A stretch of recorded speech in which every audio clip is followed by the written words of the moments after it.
നമസ്കാരം, എല്ലാവർക്കും റെഡ് റോസസിലേക്ക് സ്വാഗതം. നമ്മുടെ മഴയൊക്കെ ഒന്ന് മാറി തോന്നണൂല്ലേ? കുറേശ്ശെ കാറ്റുകാലമൊക്കെ വന്നു തുടങ്ങി. മഞ്ഞ് ശബരിമല സീസണൊക്കെ ആവാറായില്ലേ അല്ലേ? കാലങ്ങൾ ഇങ്ങനെ മാറും തോറും നമുക്ക് റെസിപ്പിയിലും മാറ്റങ്ങൾ വരുത്തണ്ടേ?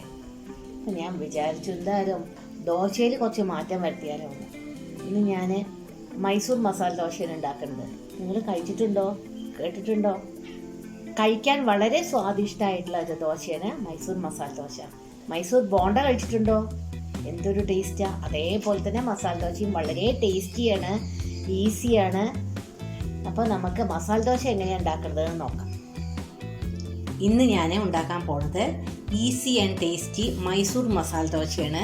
അതിന് വേണ്ടിയിട്ടുള്ള ഇൻഗ്രീഡിയൻസ് എന്താണെന്ന് പറയാം.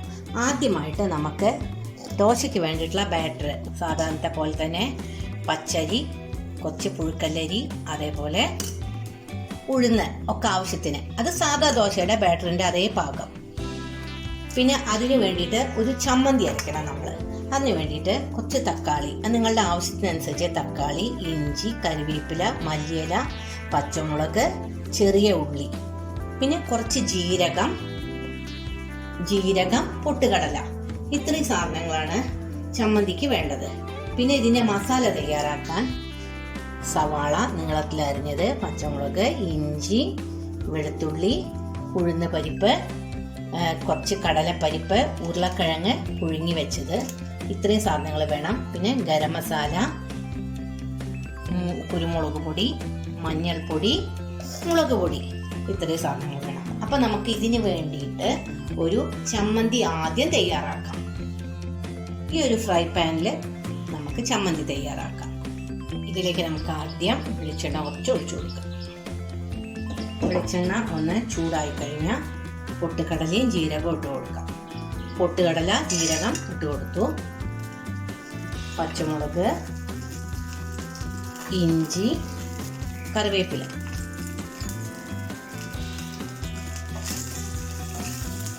ഒന്ന് ചെറുതായിട്ട് ചൂടാകും. തക്കാളി, ചെറിയ ഉള്ളി നന്നായിട്ടൊന്ന് വഴറ്റി കൊടുക്കാം കേട്ടോ. പിന്നെ പച്ചമണം മാറുന്ന വരെ ഇതൊന്ന് വഴറ്റി കൊടുക്കാം. ഇതിലേക്ക് നമുക്ക് ഉപ്പിട്ട് കൊടുക്കാം. ഉപ്പൊക്കെ ഓരോരുത്തരുടെ ആവശ്യത്തിനനുസരിച്ച് ഉപയോഗിക്കാം. ഇതിലേക്ക് നമുക്ക് മുളക് പൊടി ഒരു സ്പൂൺ ഇട്ട് കൊടുക്കാം. അത്ര ആവശ്യമുള്ളൂ. നമ്മൾ മുളക് പൊടി ഇല്ല വെച്ചാൽ പിരിയമുളകും ചേർത്തിട്ട് നമുക്ക് ഇത് അരയ്ക്കാം. അപ്പോൾ കുറച്ച് നേരം അതൊന്ന് കുതിരാൻ കുറച്ച് വെള്ളത്തിലിട്ട് വെക്കണം. അത്രേ ആവശ്യമുള്ളൂ കേട്ടോ. ഇതൊന്ന് നന്നായിട്ട് ഇളക്കിയിട്ട് ഓഫ് ചെയ്യാം. മുളകൊന്ന് ചെറുതായി ചൂടാവുകയല്ലേ വേണ്ടൂ. ഓഫ് ചെയ്തതിന് ശേഷം മാത്രം ഇതിലേക്ക് അരയ്ക്കാനുള്ള മല്ലിയില ഇട്ട് കൊടുക്കാം. മല്ലിയില വാടണ്ട, അപ്പോഴേ മല്ലിയിലയുടെ നല്ലൊരു ടേസ്റ്റ് നമുക്ക് കിട്ടുള്ളൂ. ഇനി നമുക്ക് ഇത് തണുത്തതിന് ശേഷം അരച്ചെടുക്കാം. അപ്പം ഞാൻ മസാല ദോശയ്ക്ക് വേണ്ടിയിട്ടുള്ള ചമ്മന്തി അരച്ചു കേട്ടോ. ഇതിൽ തന്നെ നമുക്ക് മസാല തയ്യാറാക്കാം. കുറച്ച് വെളിച്ചെണ്ണ ഒഴിക്കാം. വെളിച്ചെണ്ണ ഒന്ന് ചൂടായിട്ട് കടുക് പൊട്ടിക്കാം നമുക്ക്. അപ്പം നമ്മളുടെ വെളിച്ചെണ്ണ ഇവിടെ ചൂടായി. കടുക് ഇട്ടു, ജീരകം ഇട്ടു. ഇത് രണ്ടും പൊട്ടട്ടെ. ജീരകവും കടുകും പൊട്ടി നമുക്ക് ഉഴുന്ന് പരിപ്പും മൈസൂർ ദാളും ഇട്ട് കൊടുക്കാം. ഇതൊന്ന് മൂത്ത് കഴിഞ്ഞാൽ അടുത്ത ഇൻഗ്രീഡിയൻസ് ഇടാം. ഇതിലേക്ക് നമുക്ക് വെളുത്തുള്ളി, ഇഞ്ചി, ചെറുതായി അരിഞ്ഞ പച്ചമുളകും ഇട്ട് കൊടുക്കാം. ഇതിൻ്റെ പച്ചമണം മാറുന്ന വരെ ഒന്ന് വഴറ്റി കൊടുക്കാം. ഇതിലേക്ക് നമുക്ക് നീളത്തിൽ അരിഞ്ഞ സവാള ഇട്ട് കൊടുക്കാം. സവാള ഞാൻ ഇവിടെ 2 സവാളയാണ് എടുത്തിരിക്കുന്നത്. ഓരോരുത്തരുടെ ആവശ്യത്തിനനുസരിച്ചുള്ള സവാള എടുത്തോളൂ കേട്ടോ. ഇതൊന്ന് വഴന്നിട്ട് ചെറുതായി വഴന്നതിന് ശേഷം ഉപ്പിട്ട് കൊടുക്കാം. ഉപ്പിട്ടു, മഞ്ഞൾപ്പൊടി, ഇതിന് മുളക് പൊടി നമ്മൾ യൂസ് ചെയ്യില്ല, ഒരു മഞ്ഞൾപ്പൊടി കേട്ടോ. നമുക്കിതൊന്ന് ഇളക്കി കൊടുക്കാം. ഉള്ളി ഒന്നങ്ങോട്ട് കുഴഞ്ഞുകൊണ്ടാവണം. വെള്ളമൊന്നും നമ്മളിതിൽ ചേർക്കില്ലല്ലോ. അപ്പോൾ ഉള്ളി ഒന്നാണ്ട് കുഴഞ്ഞ് വരണം. നല്ല മസാല നല്ല അടിപൊളിയായിട്ട് വരും. ജീരകത്തിൻ്റെ മണം നല്ല ഒരു ഫ്ലേവറാണ് ജീരകത്തിന്. നല്ല നല്ല സ്മെല്ലുമാണ്. എനിക്ക് ഭയങ്കര ഇഷ്ടമാണ് ഈ ജീരകം ഇങ്ങനെയുള്ളതിലൊക്കെ ഇടും. അപ്പോൾ ഇതിൻ്റെ ഉള്ളി കണ്ടുപോകാം ഒന്ന് കുഴഞ്ഞു തുടങ്ങിയിട്ടാണ്. 1 സ്പൂൺ മല്ലിപ്പൊടി, ചെറിയ സ്പൂണാണ് കേട്ടോ. അപ്പോൾ അതൊരു 1/2 സ്പൂണിൻ്റെ പലേ ചെയ്യുള്ളൂ. കുറച്ച് ഗരം മസാല. ഗരം മസാലയിൽ എല്ലാം അടങ്ങിയില്ലല്ലോ. കുറച്ച് കായത്തിൻ്റെ പൊടി, അത് നമുക്ക് കുറച്ചിട്ടാൽ മതി. ഒരു നുള്ളെന്നൊക്കെ പറയില്ലേ, ഇതാ ഇത്ര മതി. അധികമായാൽ അമൃതം വിഷം എന്ന് പറയില്ലേ അല്ലേ. ഇതൊന്ന് ഇളക്കി കൊടുക്കാം. ഉള്ളി നന്നായി വഴറ്റിയപ്പോൾ അതിന് കണ്ടോ വെള്ളം ഇറങ്ങി വരുന്നേ. ഇത് നമുക്കൊന്ന് അടച്ചു വെക്കാം. അപ്പോൾ ഒന്ന് സ്മൂത്താവും ഉള്ളിയുടെ ഇപ്പോഴത്തെ സ്റ്റാറ്റസ് നോക്കാം. കണ്ടോ ഉള്ളി ഇത്ര കുഴഞ്ഞാൽ മതി കേട്ടോ. നമുക്കിത് വേണമെങ്കിൽ ഒന്ന് ഇങ്ങനെ ചതച്ചു കൊടുക്കും.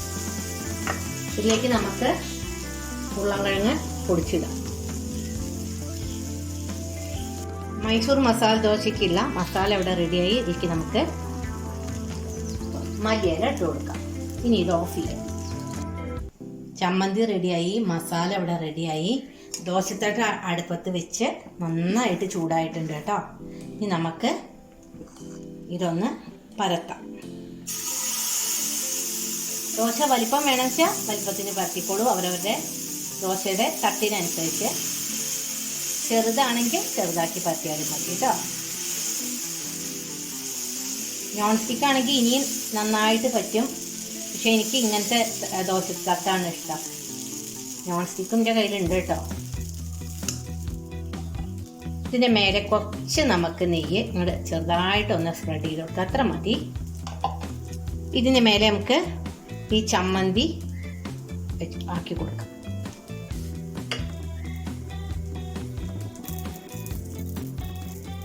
ചമ്മന്തി എപ്പോഴും കുറച്ച് ലൂസായിട്ടായാൽ നന്നായി സ്പ്രെഡ് ചെയ്യാൻ പറ്റും കേട്ടോ. ഇനി നമുക്കിതിൽ മസാല പരത്തി കൊടുക്കാം.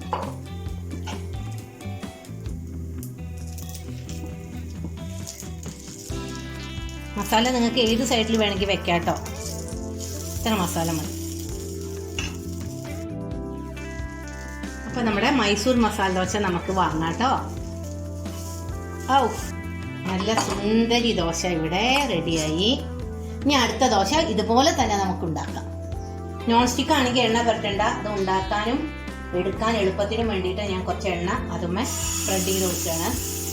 നന്നായി മയങ്ങിയ ദോശത്തട്ടാണ്, പക്ഷെ ഒരു പരീക്ഷണം വേണ്ടല്ലോ വെച്ചിട്ടാണ് കേട്ടോ.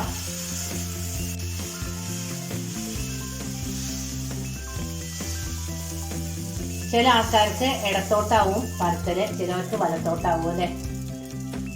ഇതേപോലെ നെയ്യ് സ്പ്രെഡ് ചെയ്യാം. എന്നിട്ട് നമുക്ക് മന്തി മസാലയും വെച്ചു കൊടുക്കാം.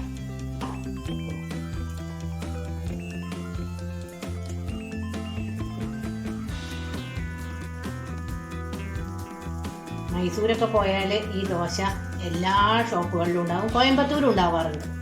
എനിക്ക് ഭയങ്കര ഇഷ്ടമാണ്. ഇത് വേണമെങ്കിൽ നിറയെ സ്പ്രെഡ് ചെയ്യാം കേട്ടോ. ഇത്ര മതി.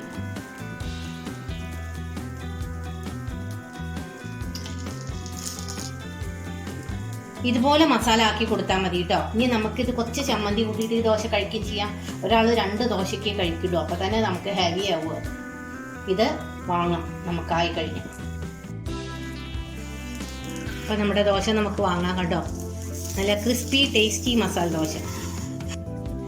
അപ്പം നമ്മളുടെ 2 ദോശ ഇവിടെ റെഡിയായി. വളരെ എളുപ്പമാണ്. ഇത് നമുക്ക് ഈ ചമ്മന്തി കൂട്ടി കഴിക്കാം കേട്ടോ. ഞാൻ നിങ്ങളോടൊരു കാര്യം ചോദിക്കട്ടെ. എൻ്റെ വീഡിയോ കണ്ടിട്ട് നിങ്ങൾക്ക് മടുപ്പ് വരാറുണ്ടോ? എൻ്റെ വീഡിയോ ലെങ്തി ആണോ? എന്തെങ്കിലും സജഷൻ ഉണ്ടെങ്കിൽ പ്ലീസ് എന്നോടൊന്ന് പറയൂ. കമൻറ്റ് ബോക്സ് കൂടെ അറിയിച്ചാൽ മതി. അപ്പോഴേ എനിക്കിതിൽ മാറ്റങ്ങൾ വരുത്താൻ പറ്റുള്ളൂ. എൻ്റെ വീഡിയോ നിങ്ങൾ ഇഷ്ടപ്പെടുകയാണെങ്കിൽ ഒന്ന് നിങ്ങൾ എന്നെ പ്രോത്സാഹിപ്പിക്കൂ. നമുക്ക് പുതിയ വെറൈറ്റി വീഡിയോസായിട്ട് ഞാൻ നിങ്ങളുടെ മുമ്പിൽ ഒട്ടും താമസിയാതെ വരും. എല്ലാവർക്കും നല്ലത് വരട്ടെ. ശുഭദിനാശംസിക്കുന്നു.